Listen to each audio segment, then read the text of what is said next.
Good morning Delhi, बहुत स्वागत है आपका हमारे इस खास बुलेटिन में। मैं हूं आपके साथ मरियम अली। अब चलिए जल्दी से नजर डालते हैं आज की अहम खबरों पर। सुबह सुबह एयर इंडिया विमान की एक फ्लाइट को बम होने की धमकी मिली। इस खबर के बाद फ्लाइट में अफरा तफरी मच गई, जिसके बाद उसे केरल के तिरुवनंतपुरम में उतारा गया। क्या रहा यात्रियों का हाल, बताते हैं आपको। जानकारी के मुताबिक फ्लाइट 657 मुंबई से रवाना हुई थी। इसके बाद इसमें बम होने की बात सामने आई। हालांकि धमकी में कितनी सच्चाई है, इसकी जांच चल रही है।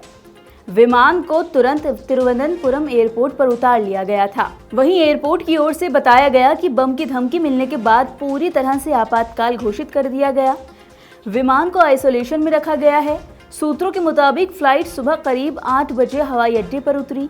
इसके बाद उसे एक आइसोलेशन में ले जाया गया। यात्रियों को विमान से निकाल लिया गया है। विमान में तकरीबन 135 यात्री सवार थे।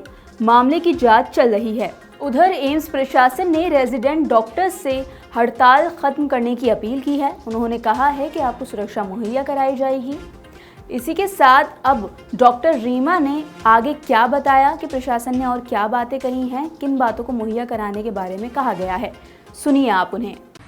हमारे डायरेक्टर डॉक्टर एम श्रीनिवास ने रिक्वेस्ट किया है हमारे रेजिडेंट डॉक्टर एसोसिएशन को कि वो काम पे लौट आएँ, क्योंकि काफ़ी ज़्यादा दिक्कत आ रही है मरीज़ों को जो इतनी दूर दराज से आते हैं। करीब डेली 18 से 20 हज़ार मरीज़ आते हैं इनमें दिखाने, तो इसलिए उनको बहुत दिक्कत आ रही है। और उन्होंने हमारे डॉक्टर्स को रीअश्योर किया है कि उनकी सेफ्टी और सिक्योरिटी उनके लिए सबसे बड़ी टॉप प्रायोरिटी है। और उसके लिए उन्होंने 2 कमिटीज़ का भी संगठन किया है। एक कमेटी है जो उनके इमीडिएट कंसर्न्स को एड्रेस करेगी, that is going to be headed by जो हमारे डीन एकेडमिक्स हैं, उसमें डीन रिसर्च, डीन एग्जामिनेशंस और हमारे मेडिकल सुपरिटेंडेंट भी होंगे और हमारे chief security officer. In addition to that उन्होंने कहा है कोलैबोरेटिव इंटरनल सिक्योरिटी ऑडिट होगा, जिसमें उन्होंने अगेन काफ़ी मेंबर्स हैं under the chairmanship of doctor Puneet Kaur, जिसमें सारे यूनियंस के एक मेंबर होगा। और उन्होंने पूरे राउंड लिए हैं। वो डेली आरडीए और एम्स के डॉक्टर्स के साथ मीटिंग्स कर रहे हैं, राउंड कर रहे हैं। उन्होंने आइडेंटिफाई करा है कि जिन एरियाज़ में काफ़ी अंधेरा होता है, जो पुअरली लिट है, वहाँ पे प्रॉपर लाइटिंग हो, डॉक्टर्स ड्यूटी रूम में प्रॉपर लॉकिंग मैकेनिज्म हो, सेफ्टी हो, सिक्योरिटी गार्ड्स तैनात हों। एम्स में करीब 2900 सिक्योरिटी गार्ड्स हैं। इन एडिशन टू दैट हर जगह सीसीटीवी कैमरास लगे हैं, करीब 2815 सीसीटीवी कैमरास हैं। In addition to that AI enabled CCTV surveillance cameras हैं, जो हमने एक पायलट बेसिस पे मदर एंड चाइल्ड हॉस्पिटल में शुरू किया था, जिसके तहत हम सारे एंट्री एग्जिट पॉइंट्स पे अब हम लगाएंगे, जिसके तहत हम मेकआउट कर सकते हैं कि कौन से लोग हैं जो बहुत अंदर आ रहे हैं, जा रहे हैं, जिनका who are not even involve in either patient care, ना वो पेशेंट हैं ना वो पेशेंट के केयर गिवर्स हैं। कई लोग तो ऐसे जो सस्पिशियस लोग हैं उनको हम मेकआउट कर सकते हैं through this surveillance AI enabled cameras. तो ये सब स्टेप्स उठाए हैं। उन्होंने रीअश्योर डॉक्टर्स को किया है, रिक्वेस्ट की है वापस आने के लिए काम पे, कि उन डॉक्टर्स की सेफ्टी सिक्योरिटी को हम सबसे ज़्यादा प्राथमिकता देंगे और ये देखेंगे कि ऐसे इंसिडेंट्स या ना। कुछ दिन पहले महाराष्ट्र के बदलापुर से 2 नाबालिग बच्चियों के साथ यौन शोषण की खबर सामने आई थी। इस मामले को संज्ञान में लेते हुए बॉम्बे हाई कोर्ट आज सुनवाई करेगा। बता दें कि मामले की सुनवाई जस्टिस रेवती मोहिये डेरे और जस्टिस पृथ्वीराज चौहान की खंडपीठ करेगी। इस घटना को लेकर क्षेत्र के लोगों का गुस्सा फूट रहा है और आरोपी के खिलाफ कार्रवाई को लेकर लोग धरने पर बैठे हैं।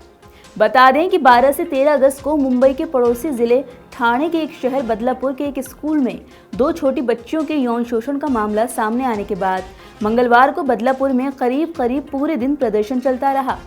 उधर रेलवे स्टेशन पर भी प्रदर्शनकारियों ने ट्रेनों का आवागमन रोक दिया था। वहीं बदलापुर की यौन शोषण की इस घटना को लोकसभा के नेता प्रतिपक्ष राहुल गांधी ने बीते दिन लोकसभा में उठाया, इसका जिक्र किया।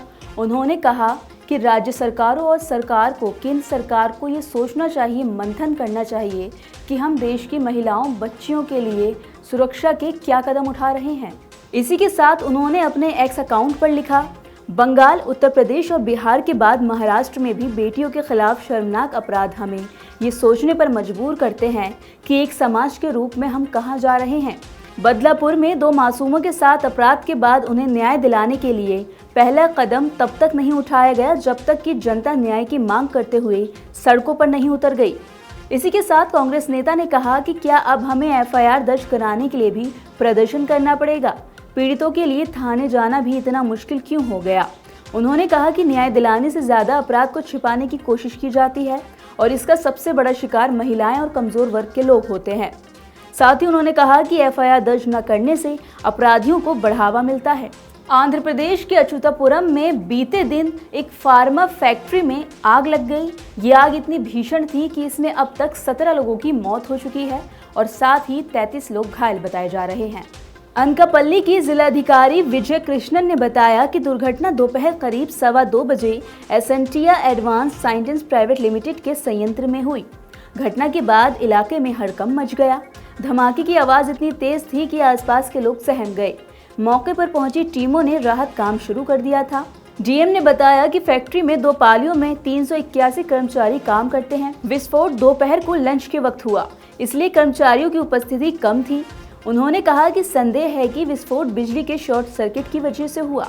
अब तक 33 लोग घायल हो चुके हैं। अनकापल्ली और अच्युतापुरम के कई अस्पतालों में उन्हें भर्ती कराया गया। साथ ही अग्निशमन विभाग 6 दमकल गाड़ियों की मदद से बचाव काम में लग चुकी है। इस बीच मुख्यमंत्री एन चंद्रबाबू नायडू ने लोगों की मौत पर दुख जताया है। चलिए अब मौसम की बात कर लेते हैं। आज के लिए पहले ही आईएमडी ने बारिश का अलर्ट दे दिया था और आज सुबह ही बारिश हो भी गई। इसके बाद अब आने वाले दिन के बाद 3 दिन लगातार यानी फ्राइडे, सैटरडे और संडे के लिए मौसम विभाग ने ऑरेंज अलर्ट जारी कर दिया है। बीते दिन की बात करें तो राजधानी में धूप खिलने से लोग दिन भर उमस से बेहाल रहे। अधिकतम तापमान सामान्य से 2 डिग्री ज्यादा रहा।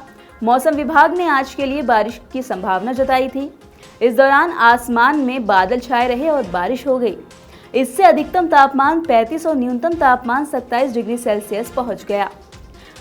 इसी के बाद मौसम विभाग ने शुक्रवार से 3 दिन के लिए बारिश का ऑरेंज अलर्ट जारी कर दिया है। आईएमडी के मुताबिक अधिकतम तापमान सामान्य से 2 डिग्री ज्यादा यानी 36.2 डिग्री सेल्सियस रहेगा। वहीं न्यूनतम तापमान 1 डिग्री कम यानी 25.5 डिग्री सेल्सियस दर्ज किया जाएगा। उधर नमी की बात करें तो नमी का स्तर 93% से 97% रहा। मौसम विभाग के मुताबिक आयानगर इलाका सबसे ज्यादा गर्म रहा।